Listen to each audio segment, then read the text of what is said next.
कितने दहशत गर्दाना हमले हुए, कितने हमारे मासूम लोग मारे गए, कितने आप मेरे सूबे बलोचिस्तान में गुज़िश्ता दिनों जाफर एक्सप्रेस का वाक़या होता है, वहाँ पर बेगुनाह लोग मारे जाते हैं।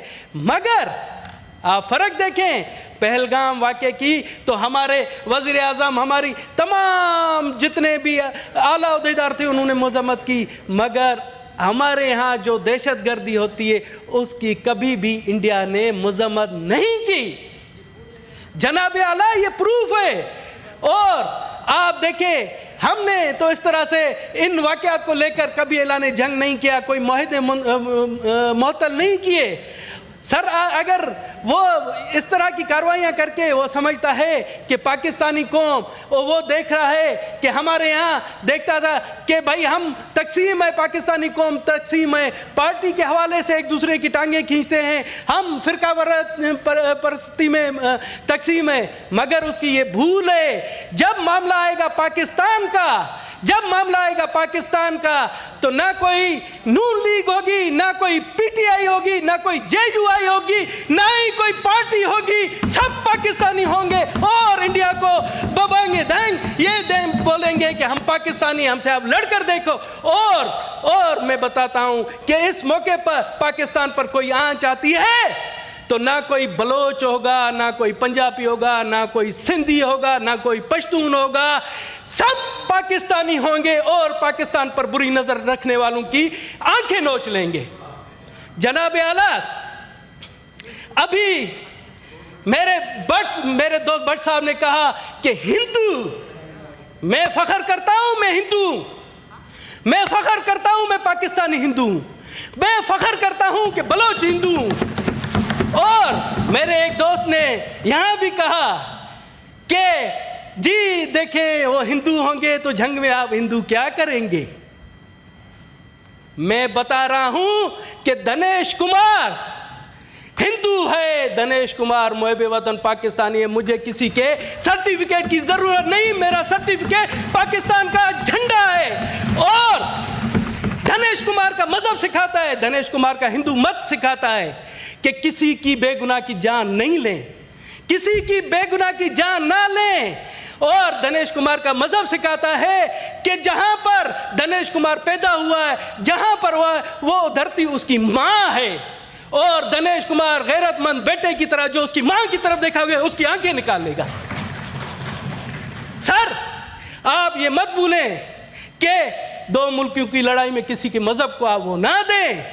सर हमने तो, मेरे खानदान ने तो साबित किया है, बड़े सगीर में जो सबसे पहला कदम अहले बैत ने रखा मेरे खानदान के पास रखा।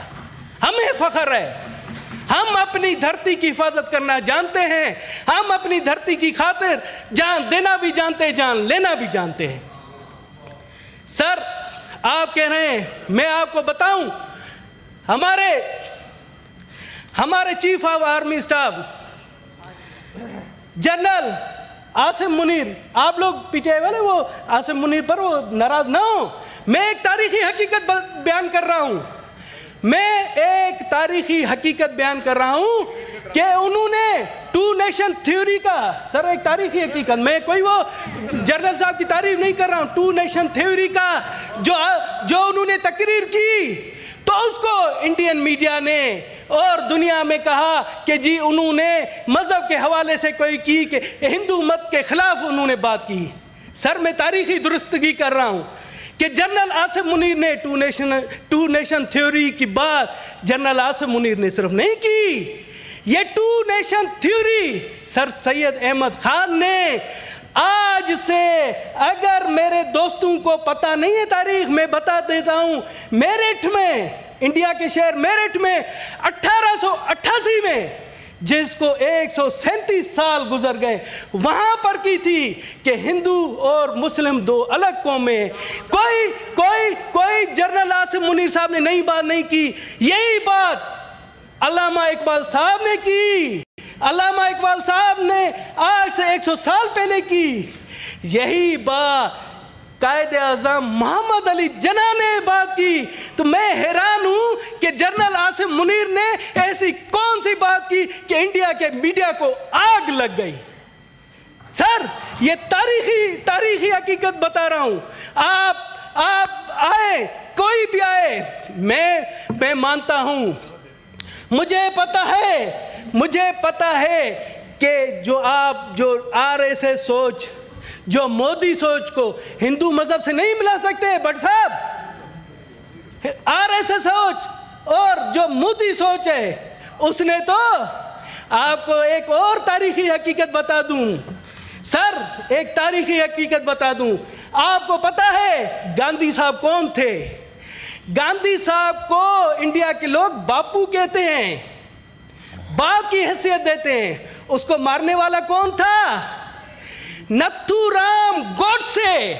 کیوں مارا اس لیے کہ اس نے کہا تھا کہ جو ہمیں اثاثے ملے اس میں پاکستان کا حق دیا جائے, اور اسی سوچ نے, جو RSS سوچ کے نتھو رام گوڈسے نے اس کو قتل کر دیا. دنیش کمار صاحب کے مذہبی حوالے سے جو الفاظ کسی آنریبل ممبر نے کیا اس کو کارروائی سے نہیں, وہ کوئی مسئلہ نہیں. میں کہا آپ کی دل آزاری نہیں, دل آزاری میری نہیں ہوئی, میں دل آزاری نہیں ہوئی سر میری. دنیش صاحب ٹائم ہو گیا, اور سر مجھے چھوڑے. آج آپ سے پاکستان کے جھنڈے کا سفید حساب مخاطب ہے سر. آج مجھے بات کرنے دے تاکہ یہاں سے ایک واضح آواز جا سکے کہ پاکستان کی 1 کروڑ اقلیتی آبادی اپنے وطن کے لیے جان دینے کے لیے تیار ہے. یہ کسی بھی غلط فہمی میں نہ رہے.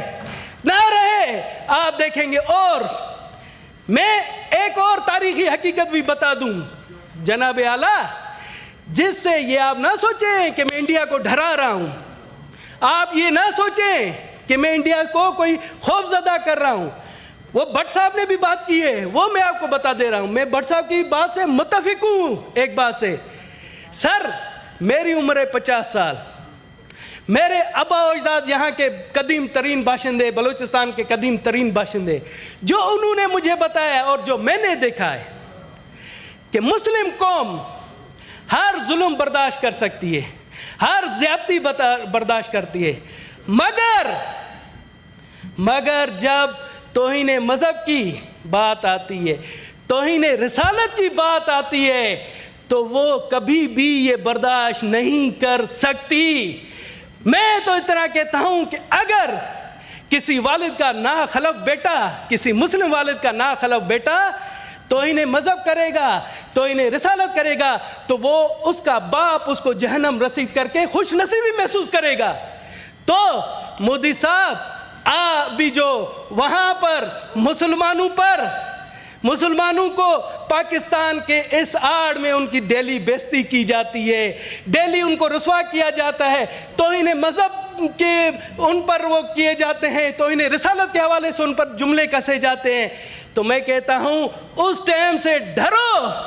جب ان میں وہ جنون جاگ گیا تو آپ کو پاکستان کی 25 کروڑ عوام سے نہیں, 20 کروڑ انڈیا کے مسلمانوں سے بھی مقابلہ کرنا پڑے گا, اور وہ 1947 کی تاریخ دہرائیں گے اور تقسیم کی تاریخ دہرائیں گے. بہت شکریہ جی, بہت شکریہ سر. مجھے بولنے دے, کیوں, کس چیز کا شکریہ؟